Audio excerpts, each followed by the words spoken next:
ಕೇಳಾರದ ಮೋಕ್ಷ ಆಗುವುದಿಲ್ಲ. ಹಾಗಾಗಿ ಮೊದಲೇ ಹೇಳಿದ ನೆರೆ ಕೇಳು, ಕೇಳಕ್ಕೆ ಬರುದಿಲ್ಲ ನಾವು. ನೆರೆ ಅಂದ್ರೆ ಚೆನ್ನಾಗಿ ಪರಮಾನುಭೂತಿ ಒಳಗೆ ಹೇಳ್ತಾರೆ, ನೆರೆ ಕೇಳು ಕೇಳಿದುದನ್ನು ಅರಿದುದು ನಮ್ಮೆ ಮರೆಯದಿರು ಗುರುಪೇಳಿದ ತೆರದೋಳು. ಚೆನ್ನಾಗಿ ಕೇಳಬೇಕು. ಸರ್ಪಭೂಷಣ್ ಹೇಳ್ತಾರೆ ಶಾಸ್ತ್ರ ಹೆಂಗ್ ಕೇಳ್ಬೇಕು ಅನ್ನುವಂಥದ್ದು. ದೇವದೇವೇಶ ನಿನ್ನಯ ಪಾದ ಪದ್ಮದಳು ತೀವಿರಿಸ್ಪ ನವವಿಧ ಭಕ್ತಿಗಳನ್ನು ವಹಿಸಿ ಬಿಡದ ಆವಾಗಂ ರಂ ರಮಂ ರಮಿಪೂದನೆ ಕರುಣಿಸು ಭಿನ್ನಾವ ಪದವಿಯನ್ನೊಲ್ಲೆ. ನೋಡಿ, ಶ್ರದ್ಧಾ ಭಕ್ತಿಯಿಂದ ಶಾಸ್ತ್ರವನ್ನು ಕೇಳಬೇಕು ಅಂತ ಹೇಳ್ಕೊಂಡ್ ಬಂದಿದ್ದಾರೆ. ಹಾಗಾಗಿ ಶಾಸ್ತ್ರ ಕೇಳಕ್ ಅಸಡ್ಡ ಭಾವನೆ ಬರ್ತಂದ್ರ ನಮ್ಮಲ್ಲಿ ಪಾಪ ಐತೆ ಅಂತ ಸ್ಪಷ್ಟವಾಗಿ ತಿಳ್ಕೋಬೇಕು. ಕೇಳಕ್ಕೆ ಬಂದಂತ ಮನುಷ್ಯ ಜನ್ಮ ಮತ್ಯಾವುದಕ್ಕೂ ಬಂದದ್ದಲ್ಲ. ಅದಕ್ಕೆ ನಿಜಗೊಂಡು ಹೇಳಿದಾರ ಅವರು, ಹವಣಿಸಬಾರದು ಹಲವು ದುಃಖಗಳನ್ನು ಅರಿತು ಅನುಭವಿಸುವ ನಿನಗಿನ್ನು ಸವೆಯದಾನಂದಬಹುದು. ಶಂಭುಲಿಂಗದ ಸುವಿಚಾರ ಭಜನೆ ಭಕ್ತಿ ಎಂಬುದನ್ನು ಅರಿಯದೆ ಅಂತಕಣ ಶುದ್ಧಿಯಾಗಿತ್ತಂದ್ರೆ ನೇರವಾಗಿ ಶಾಸ್ತ್ರವನ್ನು ಕೇಳು, ಏನ್ ತಪ್ಪಿಲ್ಲ. ಶಾಸ್ತ್ರ ಕೇಳಂಗಿಲ್ಲ ಉಳಿಯಂಗಿಲ್ಲ ಅಂದ್ರ ಭಜನೆಯನ್ನು ಮಾಡು. ಭಜನೆಯನ್ನು ಮಾಡ್ಲಿಕ್ಕೆ ನಮ್ಗೆ ಕಂಟಿಲ್ಲ ಅಂತಂದ್ರೆ ಭಕ್ತಿನೇ ಮಾಡು. ಈ ಮೂರೂ ಮಾಡಂಗಿಲ್ಲ ಅಂದ್ರೆ ಮನುಷ್ಯ ಜನ್ಮ ವ್ಯರ್ಥ. ಹಾಗಾಗಿ ದುಃಖರೇ ಅನುಭವಿಸಿರಲ್ಲ ಅಂತ ಕೇಳ್ತಾರ ಅವರು. ಎಲ್ಲರಿಗೆ ದುಃಖ ಆಗಿತ್ತು, ಆದ್ರೆ ಬಿಡುಗಡೆ ಆಗ್ಬೇಕು ಅನ್ನುವಂತ ಉಪಾಯ ಗೊತ್ತಿಲ್ಲದಕ್ಕಾಗಿನ ಅಲ್ಲೇ ಒದ್ದಾಡ್ಲತ್ತಿದೀವಿ. ಹಾಗಾಗಿ ಅದು ಎಲ್ಲ ಬಿಡುಗಡೆ ಆಗ್ಬೇಕಾಗಿತ್ತಂದ್ರ ಪರಮಾತ್ಮನ ಚಿಂತನವನ್ನು ಮಾಡು. ಪಲ್ಲವೆನಿಪ ಮಾಯಾಮಯ ಭೋಗದಲ್ಲಿ ದುಃಖವೇ ನೋಡಲು.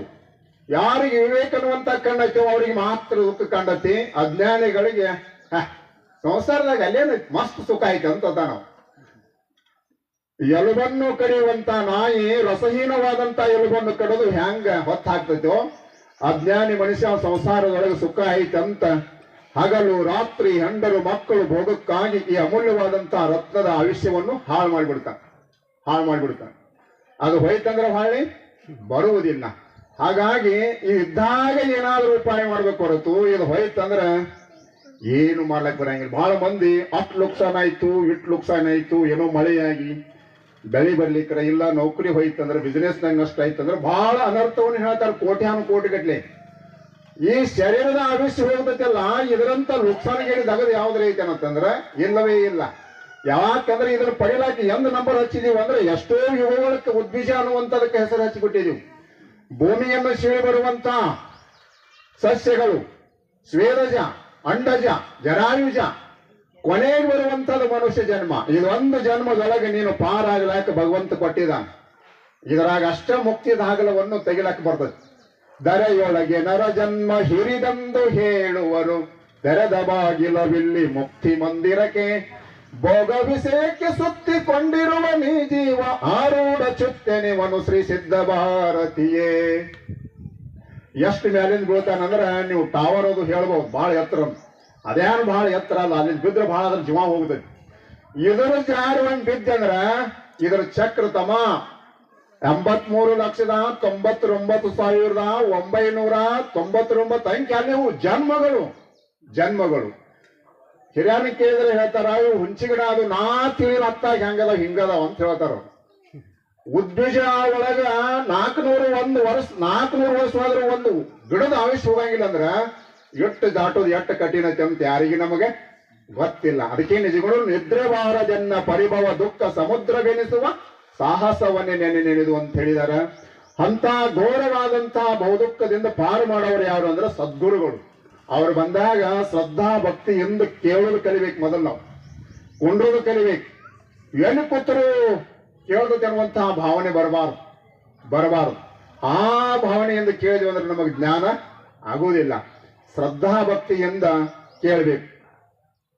ಅದಕ್ಕೆ ಹೇಳ್ತಾರೆ ಹೆಂಗ್ ಕೇಳ್ಬೇಕಂದ್ರ ಚೊಕ್ಕ ಜೌವನೆಯ ವಿಭ್ರಮ ಗಾಡಿ ಗಮನಗಳ ಮೆಚ್ಚಿ ವರ್ಣಿಸಿ ವಿರಹಿ ಬಲು ಹಿಗ್ಗಿ ಬಾಯಿ ತೆರೆದು ಬೆಕ್ಕಸದೆ ಕೇಳುವನಂತೆ ನಿನ್ನ ಮಹಿಮೆಗಳನ್ನು ಕೇಳುವುದೇ ಸುಶ್ರವಣವು. ಹಿಂಗ್ ಕೇಳ್ಬೇಕು. ಕಾಮುಕ ಪುರುಷನು ಸಿಂಗಾರ ಸ್ತ್ರೀಯರ ವರ್ಣೆಯನ್ನು ಒಬ್ಬ ಪುರುಷ ಮಾಡ್ತಿದ್ದಂದ್ರ ಬಾಯಾಗಿನ ಜಲ್ ಬಿದ್ರೂ ಗೊತ್ತಿಲ್ಲ ಕೇಳ್ತಾನ ತಾವ. ಅದು ದೃಷ್ಟಾಂತ ಕೊಡ್ತಾರೆ ಸರ್ಪಭೂಷಣರು. ಅದೇ ತೆರನಾಗಿ ಗುರುವಿನ ವಾಕ್ಯವನ್ನು ಶ್ರದ್ಧಾ ಭಕ್ತಿಯಿಂದ ಕೇಳಬೇಕು. ಕೇಳಿದ ಉಳಿಲಿಕ್ಕಂದ್ರೆ ಏನು ಫಲ ಆಗಂಗಿಲ್ಲ. ಹಾಗಾಗಿ ಶಾಸ್ತ್ರವನ್ನು ಕೇಳಕ್ಕೆ ಮೊದಲು ನಾವು ಶ್ರದ್ಧೆಯನ್ನು ಹುಟ್ಟಿಸ್ಕೋಬೇಕಾಗಿತ್ತು. ಅದಕ್ಕೆ ಸರ್ಪಭೂಷಣರು ನೆರೆವ ಶಾಸ್ತ್ರ ಅನುಭವ ಗೋಷ್ಠಿಗೆ ಒಲಿವನೇ ದೇವರ ದೇವ. ಶಾಸ್ತ್ರ ಕೇಳುವಂತ ಚಟವನ್ನು ನಾವು ಕರ್ಕೊಂಡಿವಿ ಅಂದ್ರೆ ಅದು ಅತ್ಯಂತ ಶ್ರೇಷ್ಠವಾದಂತಹ ವ್ಯಸನ. ಈ ವ್ಯಸನ ಈ ಕಡೆ ಒಯ್ದೈತೆ, ಆದ್ರ ಸತ್ಸಂಗ ಅನ್ನುವಂತ ವ್ಯಸನ ಮೋಕ್ಷವನ್ನು ಕೊಡುತ್ತದೆ. ಶ್ರವಣದೊಳಗೆ ಎಂತಹ ಶಕ್ತಿ ಐತಿ, ಅಂತಹ ಶಕ್ತಿನೇ ಇನ್ಯಾವ ಸಾಧನದೊಳಗಿಲ್ಲ. ಶ್ರುತಿ ಜಾನಾತಿ ಧರ್ಮಂ ಶ್ರುತ್ವಾ ತ್ಯಜತಿ ದುರ್ಮತಿ. ನೋಟ್, ನೀವು ಕೇಳಲಿಕ್ಕಂದ್ರೆ ಧರ್ಮ ಯಾವುದು ಅಧರ್ಮ ಯಾವುದು ಜ್ಞಾನ ಆಗ್ತತೇನ್ರಿ? ಆಗಂಗಿಲ್ಲ. ಕೇಳಿದ ಬೆಳಕನ ಗೊತ್ತಾದ ಬೆಳಕ್ ಬಿಡ್ಲಾಕ್ ಬರ್ತದ್ರಿಪ್ಪ. ಹಾಗಾಗಿ ಧರ್ಮದ ಹಾದಿ ಹಿಡಿಬೇಕಾಗಿತ್ತಂದ್ರು ಕೇಳಬೇಕು, ಕೇಳಿದ ಬೆಳಕ ಜ್ಞಾನ ಆಗ್ಬೇಕಾಗಿತ್ತಂದ್ರು ಶ್ರವಣ ಮಾಡಬೇಕು, ಶ್ರೇಷ್ಠವಾದಂತಹ ಮೋಕ್ಷ ಸಿಗಬೇಕಾಗಿತ್ತಂದ್ರು ಶ್ರವಣವನ್ನೇ ಮಾಡಬೇಕು. ಹಾಗಾಗಿ ಬ್ರಹ್ಮದೇವ ಎಲ್ಲಾ ಸಾಧನೆಗಳನ್ನು ಒಂದು ಪಾಡಿ ಒಳಗೆ ಹಾಕಿ ಶ್ರವಣ ಅನ್ನುವಂತಹ ಸಾಧನೆ ಒಂದು ಪಾಡಿ ಒಳಗೆ ಹಾಕಿದ್ರೆ ಶ್ರವಣ ಅನ್ನುವಂಥದಕ್ಕೆ ಸಮಾನ ಆಗಲಿಲ್ಲ. ಯಾಕಂದ್ರೆ ಪರೀಕ್ಷಿತ ಬರೇ 7 ದಿನದ ಮೋಕ್ಷ ಆಗ್ಯಾನಂದ್ರೆ ಎಂಥ ಶ್ರೇಷ್ಠವಾದಂತಹ ಸಾಧನೆ ಇದು. ಹಾಗಾಗಿ ಶ್ರವಣಕ್ಕೆ ನಾವು ಬಹಳ ಒತ್ತು ಕೊಡ್ಬೇಕು. ಅದಕ್ಕೆ ಮೊದಲು ಹೇಳಿದಾರ ಶುದ್ಧ ಶ್ರವಣ, ಚೆನ್ನಾಗಿ ಕೇಳಬೇಕು. ಪಾಠ ಕೇಳಾಗ ಚೆನ್ನಾಗಿ ಕೇಳಲಿಕ್ಕಂದ್ರೆ ಪ್ರಶ್ನೆ ಹೆಂಗೆ ಉತ್ತರ ಬಂದು ಬರಿತಾನವ. ಹಾಗಾಗಿ ಕೇಳುವುದನ್ನು ನಾವು ಮೊದಲು ರೂಢಿ ಮಾಡ್ಕೋಬೇಕು. ಯಾರು ಏನೇ ಹೇಳಿದ ತತ್ವವನ್ನೇ ಹೇಳ್ತಾರ ಎಲ್ಲಾರ ಬಾಯಿಯಿಂದ ಕೇಳುವಂತವ್ರಾಗಬೇಕು. ಅವ ಹೆಂಗ್ ಹೇಳ್ತಾನ ಇವ ಹೆಂಗ್ ಹೇಳ್ತಾನ ಬರೀ ಇದನ್ನ ನೋಡ್ಲಾಕ ನಾವು ಹೋಗಬಾರದು. ಯಾವ ಹೆಣ್ಮಗಳು ಅಡಿಗೆ ಮಾಡಿದ್ರು ಗೋದಿಂದ ಅದರಾಗ ರುಚಿ ಬೇರೆ ಆಗ್ಬೋದು. ಹಾಗಾಗಿ ಅವ್ರು ಬಲ್ಲಷ್ಟು ಹೇಳಿರ್ತಾರ, ಅದರೊಳಗೆ ಒಳ್ಳೆ ವಿಚಾರಗಳು ಹಿಡ್ಕೊಂಡು ನಾವು ಮೋಕ್ಷದ ಅಡಿಗೆ ಹೋಗಬೇಕು. ಪೂಜ್ಯರು ಬಹಳ ಬಂದಿದ್ದಾರೆ, ಬಹಳ ಸವಿಸ್ತಾರವಾಗಿ ಮಾತಾಡ್ತಾರ. ಅವರು ವಾಣಿಯಿಂದ ನಾವು ಕೇಳಿ ಧನ್ಯರಾಗಬೇಕಾದದ್ದು ನಮ್ಮೆಲ್ಲರ ಕರ್ತವ್ಯ. ಆ ನಿಟ್ಟಿನೊಳಗೆ ಸಮಯದ ಅಭಾವ ಇರುವುದರಿಂದ ಮುಂದೆ ಸ್ವಲ್ಪ ಹೋಗಬೇಕಿದ್ರಿಂದ ನನ್ನೆರಡು ವಾಕ್ಪಸ್ಸವನ್ನು ಸದ್ಗುರುನಾಥನ ಪಾದಕ್ಕೆ ಅರ್ಪಿಸ್ತೇನೆ. ಸದ್ಗುರುನಾಥ ಮಹಾರಾಜ್ ಕಿ ಜೈ.